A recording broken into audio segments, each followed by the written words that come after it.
This is Paul Bostaph. Kerry King from SLAYER, you're listening to What's Metal. The last time I spoke with Tom has been Full Force Open Air last year, and I told him about some unreleased, very old songs that never made it on any record, namely Ice Titan, Assassin, Knight Rider, and an extended version of Cryonics, and Tormentor with a different ending. And also a song called Evil Has No Boundaries with backing vocals by you, Kerry, and also by Jeff. Please, yes, it was live, yes. Please tell our listeners where these songs originate from and why you haven't them included on any album. Well, they were like our first originals. You know, the Evil Has No Boundaries shit. We did that. That's just me and Jeff singing backup the first shows we did that song, and didn't sound good. So we didn't do it. Ice Titan turned into Altar of Sacrifice. Not the whole song, but, you know, some of the riffs. And I don't think we ever took any of the riffs out of Assassin or Knight Rider. Just Knight Rider's a stupid fucking name anyway. We're just finding our way into, you know, what SLAYER was going to be. I have to go back and listen to them. You know, maybe there's riffs in there we can pillage out and put on some new songs. I don't know. Okay, there's a old promo shot that's very famous. The whole band with makeup and blood, standing around a girl. Who was that girl, and who was responsible for that photo session? That's Jeff Woman, to this day. Oh, really? Yeah. That's probably my idea. Looking back, I'm probably the one that instigated all that shit. I don't know who took the picture. I can't remember, but yeah, we just went in there and went for it, you know. That's SLAYER. We wanted to make an impact on the world, and that's the photo. I just asked because your former manager in the early days, his name was Steve Craig or something, is mentioned in the Show No Mercy booklet that he's responsible for the logo and stage design and stuff like that. And how much input did he have concerning the SLAYER image? None. He was more of our friend, you know, and he just kind of, like, now we have a manager. Back then, I don't even know. I remember he had a lot to do with, I think he ran our, like, we had this lighted sign. I think he ran that. I think he ran our fucking smoke pots and flash bombs and shit. But as far as what we were and what we did musically, he didn't have nothing to do with it. A lot of the songs, mostly from the 80s, have been done by you and by Jeff, and you were also responsible for the lyrics. How did that work out at rehearsals? Was it you on vocals sometimes, and do there exist any recordings of that? In the beginning? No, it was in the beginning. It was like me playing drums and Jeff playing guitar, or vice versa. That's how we made up riffs. Because me and Jeff were always definitely the ones that were there all the time. You know, we lived it. He'd play drums, I'd play guitar, and we'd play old Metallica songs that way. Just whoever had the guitar on, the other guy'd get on Dave's kit and start playing. Have you done a lot of Judas Priest covers, or how would you explain the cover version on South of Heaven? Well, Priest was always one of my favorite bands.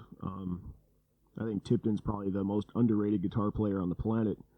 But, you know, we dug lots of Priest songs in the early days. We did Tyrant, we did Genocide, we did all the abstract ones. You know, we did Breaking the Law in the early days, you know, when you're just trying to get people to come see you, so you play songs that people know. And that turned into us playing songs that you didn't know. Like, we do Tyrant, we do, man, we played some weird stuff. I'm trying to think of some of the older stuff we did. Can't even think of it, but, you know, like I said, we did Tyrant, we did Desert Plains, we did Steeler. Yeah, but Steeler, I bet you can't even think of how that song goes. We just try to pick up weird shit and play it. So last year on the Full Force Open Air, I really enjoyed that you put out your old nail wristband once again. When did you have that idea, and do you also plan to appear on stage with all that old studs and leather? You know, I don't even know if it's here, because when we just came, we did a U.S. tour, then our gear went straight to Japan, but I didn't send the nails with me for some reason. I can't remember why. So I don't even know if it's here. It might be. I didn't even thought about it. I did it on the Extreme Steel tour in the States. I wore it either for our one song in our set, or I played Hostile with Pantera, and I wear it then too. I'm really interested in live recordings from the Rain and Blood era, and there is one song that you, I think, never played live, and that is Piece by Piece. Is there a certain reason for that, or? You are right. I don't know if there's a reason. Don't know. Maybe there's something that's difficult to pull off live. We never really rehearsed it in the last forever. So, I don't know. Maybe one of these days when we're looking for something to pull out that we've never played, maybe that one will show up. On South of Heaven there is a song called Behind the Crooked Cross, lyrics by Jeff. And was that song planned as something like a rehabilitation for him with all the trouble that got caused with Angel of Death? No, we don't care about that. I mean, we got more flack for that from the press than anybody. I mean, it's just, Angel of Death to this day is a documentary about Mengele. It's not saying he's great. It's not saying he sucks. It just sells what he did. So if you look at it in that perspective, you got nothing to feel sorry about. So one question for Paul. I heard that there is a tribute concert planned for Chuck Billy. I don't know if you heard of it, and I don't know if it already took place, but some bands that were scheduled are Death Angel, Forbidden Evil, The Legacy, Heathen, and also Slayer. Will you play there? Have you played there? And what's behind that idea? Actually, that concert's already gone. It's already passed. I think it went down probably about a month ago, less than a month ago now. Slayer didn't play. It was Legacy, which was Testament, Death Angel, Violence, Heathen, Forbidden Evil, Sadist, and I can't remember who else played that night, but it was a long day. But yeah, I was there. I went, and Tom went. Anthrax, SOD played also. So that's fantastic. I wish I'd been there. So quite often I've seen in the media that Slayer stands for, or is an abbreviation for Satan Loves As You Eternally Rot. Is that something like a promo gag that you forced, or was it the media idea? I think that goes back to the Steve Craig days. I can't remember if he made it up or we all made it up just sitting around a table one day, because I remember when they called Kiss Nights in Satan's Service. It's like, come on, you gotta be kidding me. So we or Steve or collectively we all made that up, and I think it's on the vinyl on Show No Mercy, if I'm not mistaken. One more thing that over and over appears in the Slayer history is the slogan "Join Us." For the first time as a backward message on Hello Waits. Do you still feel connected with the feeling of the 80s, and do you still like the songs that you wrote back then? Because there are some bands that really keep a distance to the 80s material, like Megadeth or other bands. So Megadeth's best stuff is from them. From then, Rust in Peace was good, but their best shit was from the 80s. But they play the old songs only for the fans, and the bands themselves really do not like the songs anymore. I don't like some of them, but to look back 18 years and like everything I wrote 18 years ago, that's a long time ago. But I like stuff from all our early albums. I don't like the entire album anymore, but tonight we play stuff from the new first two records and the EP. At any given time we come to town, we try to play something that we haven't played in a long time. Like a couple of years ago, we did Evil Has No Boundaries for the first time in like 10 years. So on this one, I think we're just trying to get more new stuff into the set because we didn't have time to prepare for this. All our stuff was waiting for us over here, so we didn't get a lot of rehearsal time. So now for Divine Intervention. In the booklet there is a calendar, and certain dates are marked, like 27th of September, 1st June, 18th October. Are these dates that have a certain meaning, maybe your birthdays, or was it just something that appeared in the artwork anyway? I don't think none of those dates mean anything. They was just that whole thing was meant to be set up as kind of a serial killer kind of thing, kind of like the serial killer stalking the band or whatever. That they don't mean anything. And also, since the Divine Intervention days, the song credits are not marked with your names, but with pseudonyms like Molosser, Penemünde, Satan, and Retina. Was that a necessary legal step, or was it just a fun thing? The names are always prior. Like it'll have a title and it'll have the writer, and at the bottom that's a publishing company. So each one of you has an own publishing company. Yeah. The 26th May of 1985 was your first European gig. When you've been in Europe for the first time with Slayer, was there a difference between the audience from the States and Europe? And what are your impressions from back then? I imagine, I mean, that's 16 years ago, dude. I don't remember what happened last week. But I would say, I remember that first show because we played right in front of UFO and just fucking destroyed them. And I think the crowd over here was more ready for it than the States was, but now it's kind of evened out. I mean, it evened out years ago, but in the beginning, I think it was just more rabid over here. The fans were more fierce and into it. They knew the stuff, and they were just aching to see it. And now one more legal thing. I heard that there is a lawsuit that was refiled. Please tell us something about the details on that. And I heard that also a book was published called In the Name of Satan, where Slayer is one of the topics dealt with. Well, again, basically, there was a couple teens that had murdered a teen girl, and the guy they incarcerated the guys who did it, and I don't know if they said or not, but they said they claimed that they did it because of us. So they had some kind of band, and I guess they wanted to perform some kind of ritual to make their band big or something like that. So now the parents of the slain girl are coming after Slayer, saying we're responsible for it. So it's the same shit that also happened to Judas Priest or Metallica. Pretty much, yeah. And the book, what is that about? I have no idea. That's the first time I really ever heard of it. So for the recording session, For God Hates Us All, you recorded 3 songs that do not appear on the record: Scarstruck, Gore Point, and Addict. So will you use them as a bonus song anywhere, or when can we expect that? It's on the European one, for sure. I think they offered it as a limited edition, and you got Scarstruck as well. But I'm not exactly sure. What was the third one? Oh! We never finished that one. Actually, it got finished at the end of the recording thing, but Tom never sang it. So it finally did get finished, but Tom never sang it. So that one will definitely be on something. Today you will play with Destruction. Is there something like an 80s revival coming up in you? I don't think so.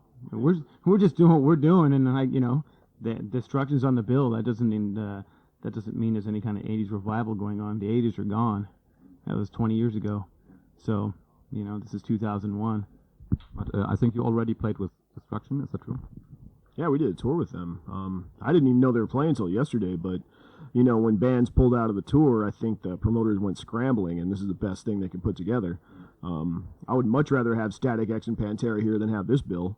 It's a better tour, but it's better for us now because now we're headlining solely. We play longer, and it's totally a Slayer show as opposed to an event. But it's still an event, and it is a Slayer show, so it's better for us in the long run. And it's sold out anyway. So, okay. And what's coming up is the box set that includes all the releases from Rain and Blood on, plus some bonus material. But I heard that the CDs will have a different artwork. So is that true? I know the new one will, because when we were working with Sony and Columbia, we had an entirely different packaging for this new record. And then when I went to Universal, they kind of came up with this, and we were on tour, so we couldn't really fight it. And, we're sending artwork back and forth, and it came out okay, but it could have came out better if we were home. Some of them, yeah, if we get Rain and Blood and South of Heaven each had different. The guy did like 4 or 5 different paintings, so maybe we'll throw some of the original artwork back with him. So, haven't really thought about it. So, recently I heard that Tori Amos covered Raining Blood. Have you heard the song already? Yeah, we did. And how does it sound like? It doesn't sound. If you didn't know it was a cover of Rain and Blood, you wouldn't even recognize the song. It sounds nothing like Rain and Blood. I mean, you have to. If you knew the lyrics, you might know, but even that is, far cry from the original. I mean, she totally changed the song. It sounds like a movie soundtrack kind of thing. It's not. It's dark still. I mean, she did a good job in light of that. I mean, it doesn't sound like the Rain and Blood you know and love. That's for sure. Me and Jeff wrote that song, and it took us a minute and a half into the song to figure out what the hell it was. Couldn't even figure it out. We were listening to it like, okay, I know that line. It was rough. Okay, I heard that you will do some project stuff with Rob Zombie. Yeah, I played a whole song on his new record with a lead, and that turns out that song didn't make his album, and they took my lead and put it into a different song. So it's the wonders of modern, studio work is weird. I heard it when we had a release party in LA. I heard it. It sounds good, but it's not the song I played it on. Decade of Aggression has been released 10 years ago. Do you think that it's time for another live record? We'll see. We'll see how well this tour does. I wouldn't mind redoing it because every so long you do need a live album. Don't need it, but I think it's cool. I came up in the days when live albums were, all the time. But if we did, it would probably be part of the box set, something new for the box set, maybe some new video footage, who knows? I mean, we got lots of options for that box set, and we just haven't really figured it out yet. In the booklet of God Hates Us All, there are a lot of Bible quotes incorporated. So I think it's a book Job or stuff like that. Is there any special reason to select that, and who had the idea, and who was involved in getting all the artwork finished? The original artwork that we were going to put on the record was cooler than that, actually. There were some ideas that Kerry had some really good ideas for it, but the record company originally wouldn't put them out. We've talked about it before, about maybe doing something later on where the original artwork is put back in there again. But the pages in the middle actually stemmed from the idea of having the Bible on the cover. And and for lack of a better idea or anything else that we could put in that would be the band would be more, ourselves would be more into, that's what we came up with. We had to get the record out. Those pages were random. Totally. And what was the original idea for the artwork? It was just totally different. Like the title was God Hates Us All, so each frame of the booklet would have been, we had God's vice, we had God's house, we had God's symbol, just different things that were really fucked up. We had God's symbol was a cross made out of skulls, human skulls from somewhere in Czechoslovakia, I believe. God's enemy was a brain. God's children was a deformed kids. God's vice was a priest shooting up. All kinds of fucked up shit, and I do want to get that out. So whether it comes out, in the box set as that artwork, or individually, the images are cool by themselves. So what was the other? Oh, God's fucking servant. God's servant was a priest sitting in his chair like this, with a Catholic girl in front of him with her top off, and she's got a bra on, and she's not sucking his dick, but it looks like she's getting ready to. That one was killer. Maybe we'll see that in the future. Okay, so you tuned your guitars down and also incorporated or played with 7 strings. Have you felt restricted with the sound or the equipment that you used until then? No, to me it's like a very simple comparison is telling a drummer he doesn't need a double bass. If there's anything out there that expands what you can play, it's just for the better if you do it correctly. When I play in different tunings, especially drop B, you fret things differently, and you look at the guitar differently, and you can do different things with a drop B tuning than you can in a conventional tuning. So it's just, different options, and like some of the songs wouldn't sound good if they were tuned 440. But, when you use that new individual tuning for that individual song, it sounds awesome. So there was a lot of drummer coming and going. So what was the reason, or what were the reasons that you split again with what is the name? Tom Scaglione of Whiplash, Greg Hall, Sacred Reich, and John Dett? Greg Hall never played with us. Oh, I had the information from any Slayer page. So no, he I know he tried out, and we were friends with him from Sacred Reich. I was friends with him for a while, but kind of lost touch with him. But TJ couldn't pull it off. Scaglione came in, he played one tour with us, and it's like, man, this couldn't do it. I mean, we get in certain parts and he'd just choke on them. So, after, I think that's when Dave came back right after that. And, gave Dave another shot. It was good for a while. And when it fell apart, and we had to move on. So even you left one time, I think, Paul. And what were the reasons for that? And what is your influence on the Slayer songwriting? So you are never quoted in the songwriting credits. So. To ask me what my influence is on the player songwriting, it's probably better to ask Kerry what my influence would be on it. Because I play the drums. It's I try to fill in whenever in the creative side of things. I write my own drum lines. Sometimes with Jeff, not sometimes, Jeff always comes in with 8-track stuff with drum machine on it, and I just try to augment the ideas that he has. And if I don't feel like what he's got in the drum machine, if I feel it's like it's too plain, then if I go, well, I can beat this, I'll just keep his kick snare pattern ideas, and I'll just do whatever I want to over the top of that. When I work with Kerry, 9 times out of 10, or it depends. It really it's different with Kerry because it's more organic. He'll have a whole song idea written on guitar, and he'll know in his head what he wants, drum wise, and he'll just let me go for it. And if the parts I'm coming up with aren't jiving, he'll show me the basic of what he wants. So then I'll use what he wants and build on that. And then other times on this record, anyways, we'll work on a riff, or we'll do a jam tape, and we'll take he'll hear something he likes on it, and we'll take that and use it. Like Gemini, that's how we started out with Gemini.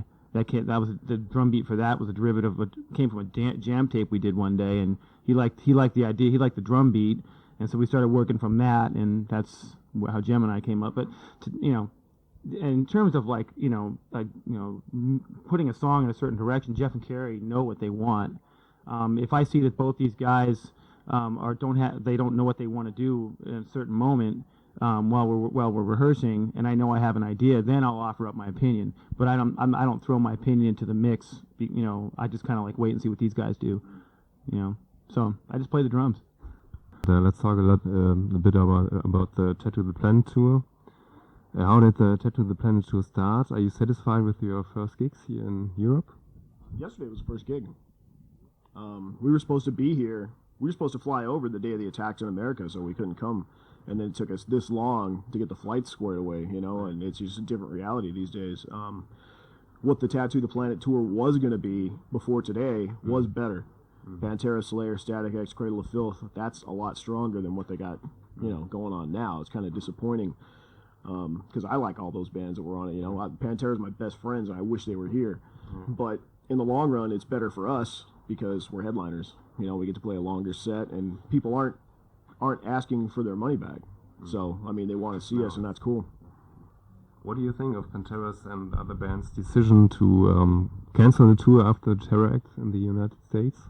Well, I can't speak for them, but I don't agree with it because they were already over here. They were in, where were they? Ireland waiting for us. And they canceled the tour before we said we were still coming. We were just trying to get over here, so I think they should have came, The SLAYER Pantera tour was huge in America, but it would have been bigger here. And that's, if anybody on this planet I want to tour with, it's them, because I respect them and I think they're good. Would you have played Goddamn Electric with them on stage? I was doing it in the States. Yeah. Yep. How do you personally see the things that happened and are going on now in your home country? It's a awakening, you don't think about that stuff. At least I didn't, and I woke up that day we're supposed to leave, and I'm like, what the fuck's on my TV? And to see the buildings that were there, since I remember any pictures of New York, and they're gone. It's fucking amazing. I like to take the bones of everybody responsible and their fucking families and put them on stage.